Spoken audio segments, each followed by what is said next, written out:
How's it going, everyone? Matt Vanacore from Ask.Audio here, and today I am checking out the synergy and power of utilizing your Apollo Twin audio interface with the Century Tube Unison plugin. Now, with a Unison plugin, you can load it up in your preamp slot instead of the insert slot inside of console. And what that does is when you load up a Unison plugin, it's going to actually make changes to that Unison preamp. It'll make the resistance or the impedance change to really match more closely the original hardware. That's the difference between using it in a Unison slot or an insert where it's sort of simulating that stuff.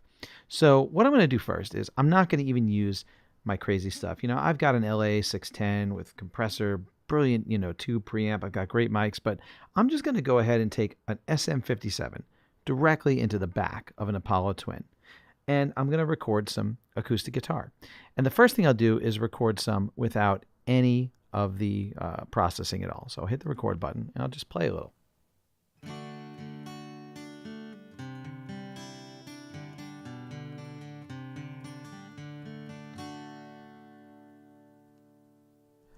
There we go. So now if I open it up and look, it's a little quiet. I've got it set pretty quietly on the gain level there, but we'll get to that in a minute. I'll just listen back and hear what I'm working with.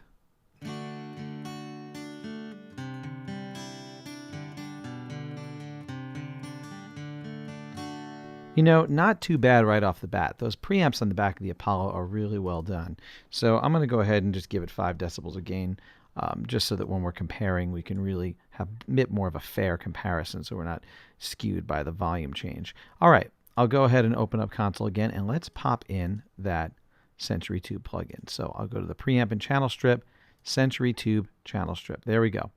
So right away, I've got some controls. I start with the tube preamp here, then an EQ, and then an optical leveler, very similar to the LA2A, like a compressor, and then my master output. And remember, these are getting printed to the track because I've got the insert effects UAD record turned on. Now, of course, in the Unison slot, it's always going to get printed to the track, but anything else that I wind up putting in the inserts is also going to get printed to the track. Okay. So in this case here, I can switch from mic line. I can engage a low pass, a little bit of a roll off there or a pad. So what I'm going to do first is I'm just going to switch to the high gain, and I'm going to just keep it at 50% right there at 12 o'clock. Now just recording with this plugin engaged. Let's check it out.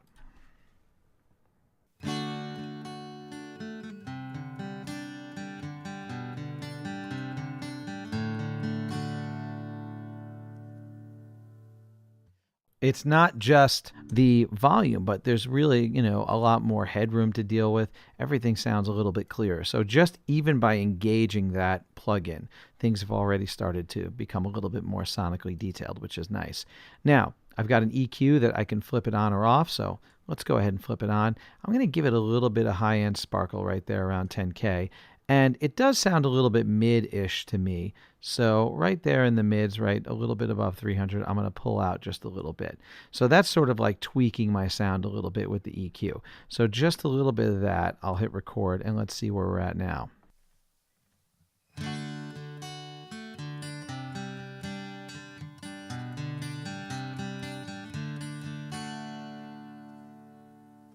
Now that initial strum is a little bit loud for me, so it might be a good time to go ahead and engage the optical leveler a little bit. So we'll just get a little bit of compression, and you can use this meter here. That's the gain reduction meter. So as I play, you can see that it's not really affecting it right now. So as I turn the compression up a little,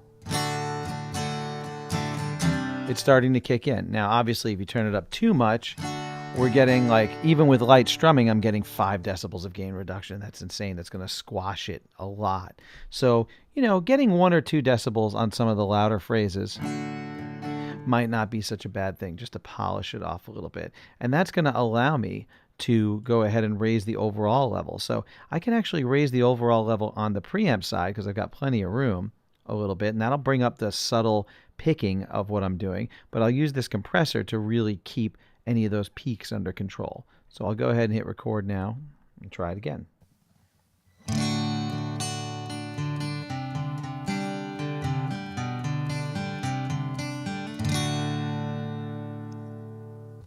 All right, and so when I listen back, you can see I've got a lot more room. It's got a lot more volume to it because I raised up the gain.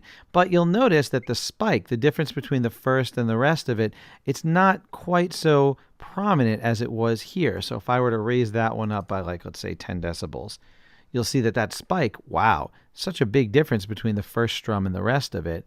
Whereas here, where it's already at that level, it's a little bit more calm.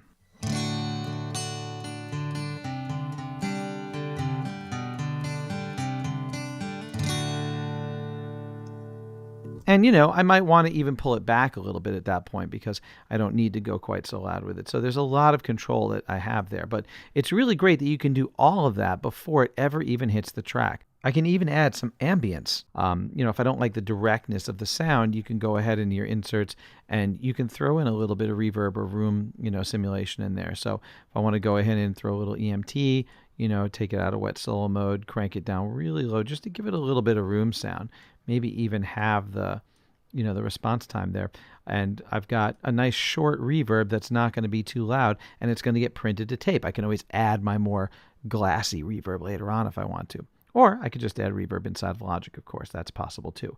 So there you have it. That Century Tube plugin is a really, really great plugin, this Century Tube channel, and it runs in that Unison slot and can sort of change the entire effect of your tracking before you even get started. And it can do some really great things with modest equipment like a simple SM57. You can really get more of a downtown sound out of a less expensive mic using that with your Apollo Twin.